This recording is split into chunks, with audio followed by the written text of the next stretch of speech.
A massive cyber attack on Optus could hit 9 million Australians. The Aussie dollar hits its lowest level in more than 2 years, and the number of cranes across skylines in Australia hits a record high. It's Friday, the 23rd of September 2022. Welcome to Fear and Greed, Australia's most popular business podcast. I'm Michael Thompson, and good morning, Sean Aylmer. Good morning, Michael. Did you enjoy the day off yesterday? I did, actually. It was got a bit of gardening done. Very kind of public holiday stuff, really. Well, look, you did send messages during the day saying, my lawn is a mess. For those who don't know, Michael is a member of lawn appreciation societies across the country. He loves his lawn. You know the old bloke that used to, live down the road that had the perfect lawn? That's you, but you're just young. Well, and look, it's not yet. I mean, give me about 6 weeks and then I'll be happy to claim it as the perfect lawn. But at the moment, the rain's not helping, I'm going to be honest, Sean. Well, listeners need to know. That's the text I was getting yesterday. The lawn, the rain. Yeah. And the thing is, I send them just to you so that I don't kind of pollute the podcast with discussions of lawn. And you've done it for me. You have indeed. And look, I was going to ask you what you got up to on the public holiday, but we've actually kind of taken up too much time with discussion of lawn, which is a status I'm pretty happy with. Fair enough. After the show, you've got a chat coming up with Nicholas Flood, who is the managing director of IBM Australia. It's a fascinating company. Yeah, it sure is. And I mean, it's 90 years old in Australia. It's more than 100 years old all up. And we just talked about the history of it. How what it's been through and the inventions it came up with and where it's going next. Really fascinating, because not often you take a big multinational and get the opportunity to talk to their Australian head and talk about what's going on. And that's exactly what we did with IBM and a few companies bigger in the world than IBM.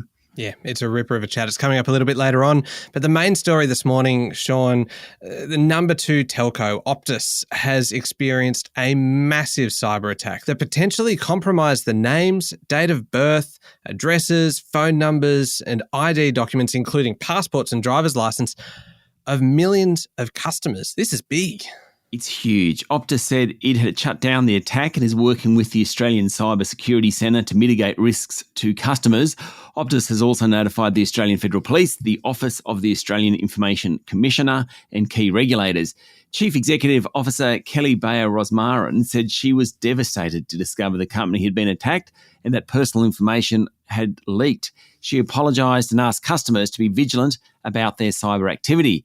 Optus said payment details and account passwords have not been compromised. Telco services, including mobile and home internet, have also not been affected. Sean, this does seem like a bit of a disaster for Optus and for its customers. Yes, while more information will come to light in the next few days, it seems that the attack captured detailed information about customers. At this early stage, it could well be the most significant attack so far in Australia.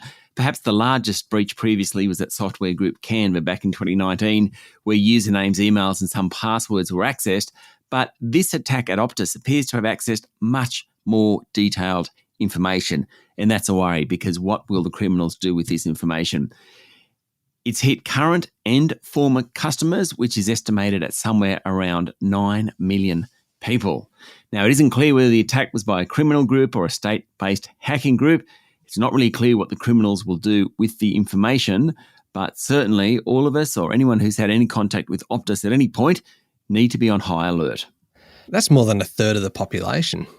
I know, it's a huge number, and we don't really know the full detail yet, but the actual statement that Optus put out yesterday was very, very frank and revealing for a corporate. Often they try and obfuscate and kind of hide detail. Optus didn't do that, and so that's what makes it suggest this is a really big cyber attack. Oh, well, that's pretty admirable, at least, the communication. We've talked a lot about cybersecurity on this podcast, and communication, clear communication is really key to it as well. Yes, exactly right. And that's, coming out early and letting customers know, I think, is critical. Indeed. Now, the local share market, Sean, was closed in observance of the day of mourning for Queen Elizabeth II yesterday, but there was a fair bit going on in overseas markets. Sure was. Global shares fell after the US Federal Reserve lifted interest rates by another 75 basis points and signalled there are more rate rises ahead. Also not helping sentiment is the news that Russian President Vladimir Putin has ordered his country's first wartime mobilisation since World War II. US Federal Reserve Chair Jerome Powell said there was no painless way to bring down inflation, and the Fed needed to act aggressively now to prevent price rises from growing even faster. Chairman Powell conceded that the Fed's move will slow growth in the world's biggest economy and lead to higher unemployment. No good news there. Now, the rate hike triggered a jump in the US dollar and a drop in other currencies, including the Aussie dollar. It fell below 66 US cents, its lowest since May 2020, though it is back above that mark now. But certainly, the fundamentals of the Aussie dollar don't look great right now. The large jump in US rates will also put pressure on the local Reserve Bank to lift the official cash rate by 50 basis points when it meets the week after next. All right, we'll be back in a moment with the rest of the day's business news.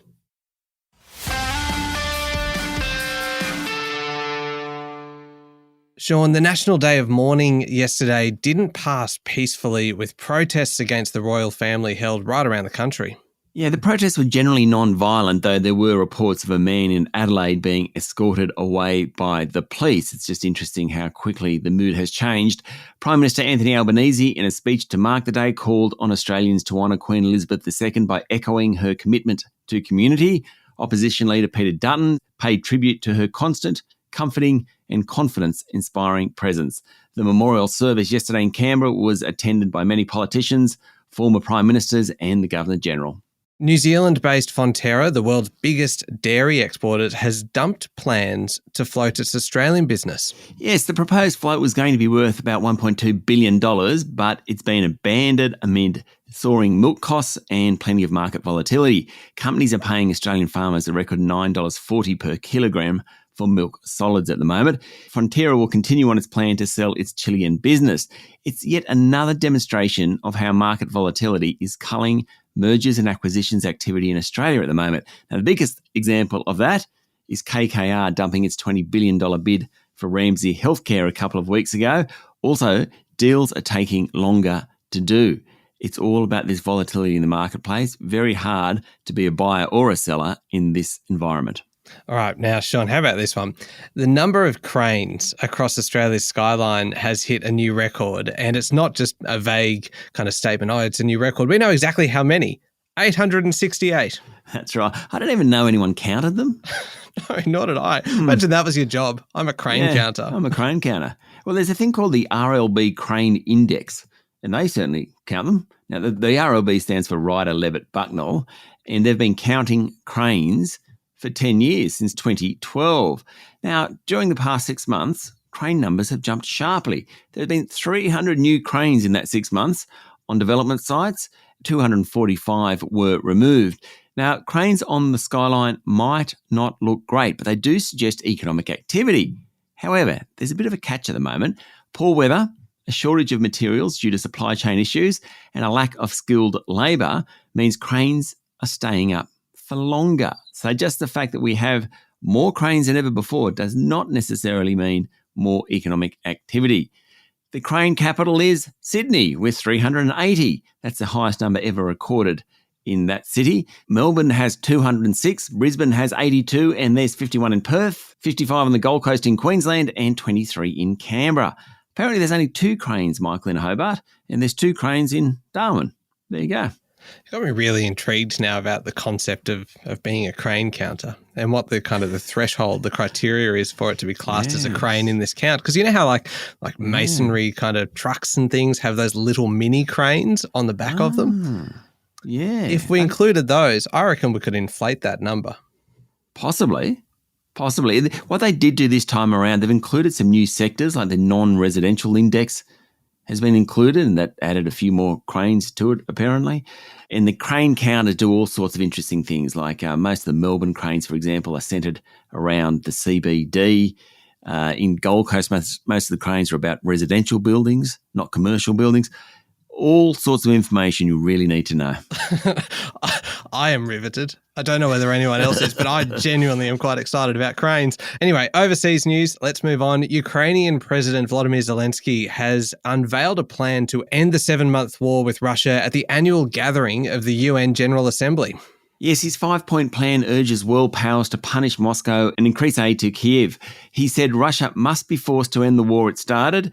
Mr. Zelensky wants a special tribunal to be formed to adjudicate the war, and he wants Russia to be forced to pay money for invading Ukraine. Of course, it comes as Vladimir Putin looks ready to escalate the conflict, announcing referendums in 4 occupied regions of Ukraine and a partial mobilisation of 300,000 reservists. All right. Up next is the Fear and Greed Daily interview, and you are speaking with Nicholas Flood, Managing Director of IBM Australia. Yeah, a really fascinating look at one of the world's great companies, where it's come from and where it's going to. Yeah, everything from your floppy disks through to being part of the Apollo missions. I think that's fantastic. The fact that you even talked about kind of space and everything in this interview, just you had me. Floppy disks.